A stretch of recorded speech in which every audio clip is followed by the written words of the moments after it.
different. So our goal should be ang atong goal should be yung number 2. Kaya with the first goal, kuan siya, bali hindi siya hindi patient will be taught. So if tulaan mo lang ang pasyente, you achieve the goal. Kung amo lang ni ang imo amo ni bala ang goal mo. So matuluan mo siyang pasyente if makuha man sa pasyente or hindi. Basta natuluan mo lang siya, so na-achieve mo siya ang goal. So hindi sa imo, wala sa pasyente nag-revolve ang goal. Within sa imo as a therapist ni sa imo ni dapat ang goal, sa imo ni naka-centered ang goal ni. So that's not how we work on our goals. So dapat ang goals will be patient-centered. So if amo lang assessment na the patient can be able to kung ma-return them or return maka-state siya ba lang like the second na goal, patient will be able to state proper hip replacement precaution. So with that, you can quantify if the patient has a understanding or may grasp sila sa inyo gin teach sa pasyente. So the first goal would be hindi siya dapat when we write our goals sa atong pasyente. So ang number 2 amo ni ang proper gid na when we write our goals. Kaya diba, goal defines an end state, not the process. So end states, so based lang sa statement here, ang first is the process as what sa nag-chat, si Miss Malapit na first is process siya, then ang second is ang munang end state. So muna, we must formulate our goals na ang goal sa dapat is the end state wherein the patient ang muna dapat i-achieve yan.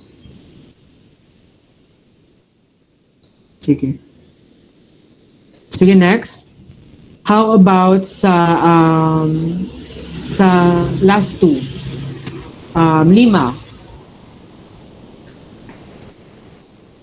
Hello, sir. Can you explain I think, sir, ang pa-differentiate sa both is ang term nga will be able to demonstrate, and ang sa isa, sir, ang sa second is will demonstrate lang. So I think, sir, so both these goals nga ni is good for the patient. Wait lang, sir. Kaya ang sa will be able, sir, ang determine which is the process and which is ang goal. So I think, sir, first, sir, is the goal, and then ang second, sir, is the process. Okay. Sige. So both goals ni is okay lang. Okay siya.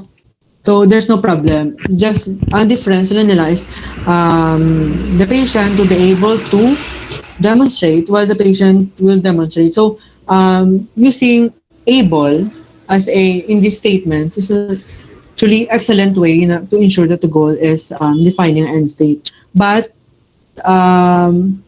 pwede man siya without that na will be able.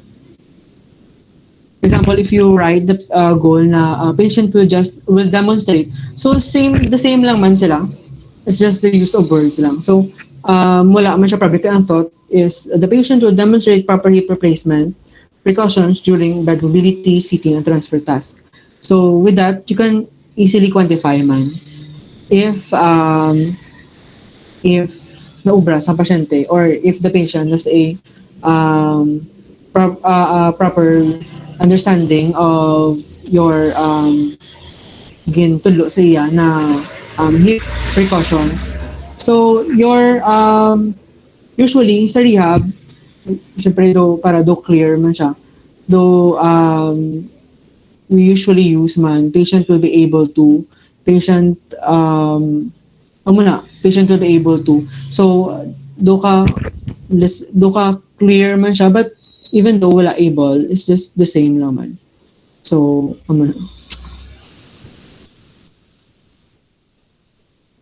next, goals should be concrete, not abstract. So, stated in terms of an action or functional task that the individual will perform and must include concretely stated outcome. So, you must be specific on the goals na you want the patient to achieve.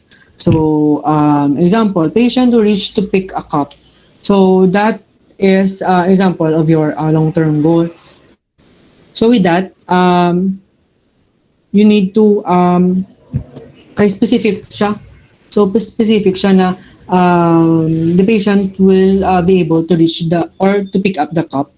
So in um, you don't state your goals na example patient will be able to um, extend or extend this elbow or extend his arms.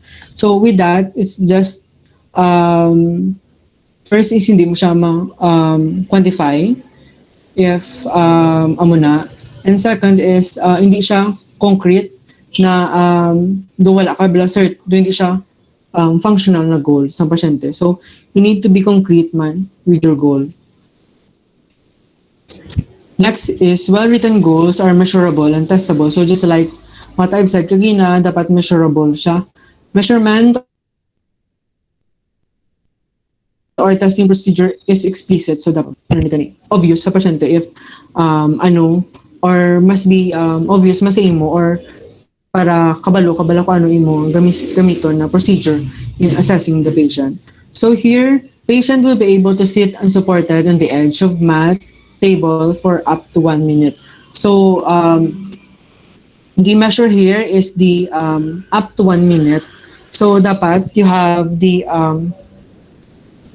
quantify if the patient can really sit up to 1 minute. So if the patient cannot sit properly sa unsupported sa edge of the mat, so you can still quantify the amount of time na the patient was able to sit unsupported. So still it is measurable and testable man if this is your goal. So the goal is stated in such a way that the test is embedded in the goal itself. So with that, nakita mo na, though specific na siya, na you know that you need to assess the the sitting time ng pasyente. So one of the reasons goals are so important is that they provide a way of determining whether progress is made in therapy. So if the patient can first is just sit for 10 seconds unsupported. So by next rehab session, after you doing your exercise, nakasit na siya 45 seconds sabi. So it will tell you that the patient is improving.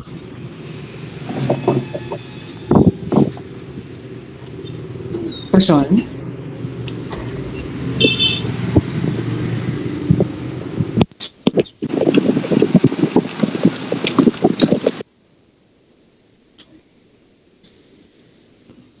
Okay.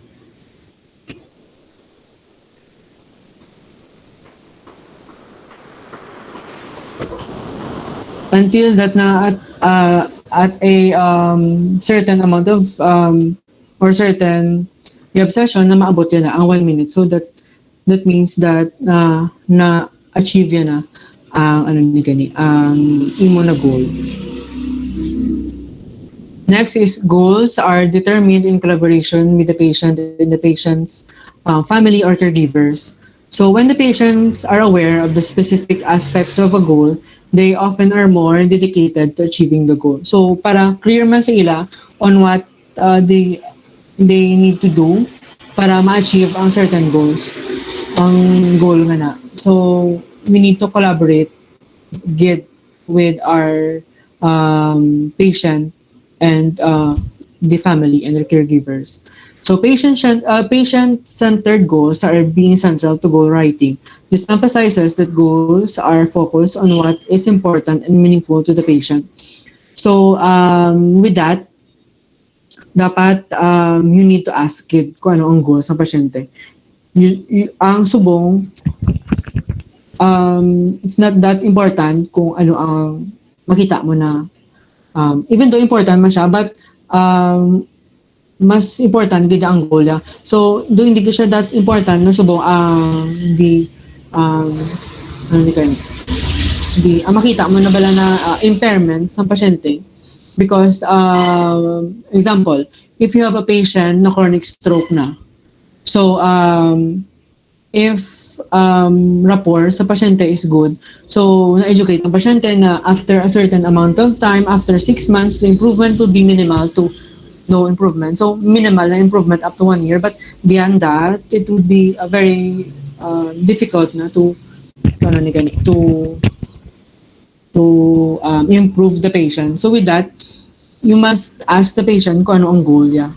So if the goal of the patient is to example, if to improve ang walking or improve yung walking at ano iyang what aspect of what ano ni gani, what attribute ang gusto niya give improve sa iya walking, would that be your ang kwan niya ang mechanics of walking if makaya pa, and pwede be ang endurance sa pasyente. So you need to ask the patients of his or her goals. Good. So with that you can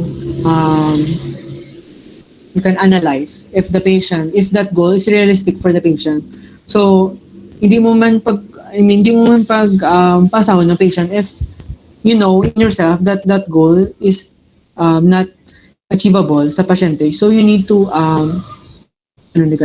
collaborate na this kind of goal will be very difficult sa imo ma'am. Example, it will be very difficult sa imo ma'am. So kay explain mo sa iya na example yung stroke kay you already achieve the chronic stage of stroke. So impairment wise, you cannot really improve it, but in other aspect like your like we can improve your example, we can improve your endurance in walking, we can improve your endurance in certain activities so that your activity will not be hindi ka bala hindi siya that effortful sa imo. So you need to give man your rapport sa pasyente why that kind of goal is difficult to achieve. So subong other therapists will say that dapat naka-center din sa patient yung goal. But may naread ako na article online, hinambal yun na the therapist and the patient must meet halfway in goal making. So you don't need to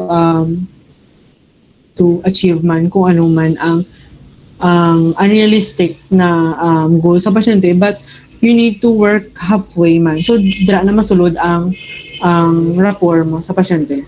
So you need to explain and also need to provide rationality for your for goal making. As the authors comment, for goals to be truly patient-centered, they should be relevant to the patient's desires, not to what the therapist thinks is best for the patient. So, hindi man siya, example, if goal mo gina is, if you're amazing gina nga therapy, so if example sa stroke mo is naka-chronic stage na ng stroke, so you need to kung goal mo is pakunon siya walk siya nga normal iyang biomechanics. So we all know that that goal is not achievable sa pasyente basta naka-chronic stage na siya. So you need to ask for the patient's goal and kung ano ang gusto niya bala i-achieve with that. And if that's too unrealistic sa pasyente, you just need to provide rationale. Kag amo na kaginaba ko rapport sa pasyente, so it will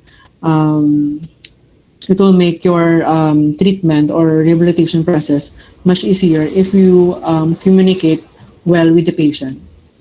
So today, as a PT, hindi lang siya skill ang what you do sa mga pracs, no? Skill man siya on how to listen sa pasyente and how to um, give rapport sa pasyente. So, that's also a skill nga we need to improve, not just how we handle our patient. So, listening is also a skill, and ano na gani, and giving rapport is also a skill man subong. So, you need to also to improve that as a physical therapist. Next is goals are predictive. So, prediction must be feasible and at the same time challenging sa pasyente. Muna to ko ginahamba ko. Within that certain time frame, dapat it can be achieved sa pasyente man. But at the same time, challenging sa pasyente, easy to not that easy to achieve bala sa pasyente. So, set a specific time within which this goal will be reached. So, if ang goal mo is if musculoskeletal, usually just want the patient to achieve the goals in the shorter span of time. Kay we all know man na most ang orthopedic cases kwan sila ga react or ga react sila mayo when it comes to rehab. So your experience and your what you learn, what you read mga sa prognosis ng pasyente sa mga articles or sa books, they will tell you that in what time frame possibly ma-achieve sa pasyente ang certain amount of improvement. So the goal states that the patient will be able to accomplish something in the future that he or she cannot accomplish now. So that there's a certain amount of time na ihatag sa pasyente. So these are the 4 elements of your goal. So A, B, C, D. So first, there must be an actor or audience. There must be behavior, condition, and degree. So let's explain this one by one.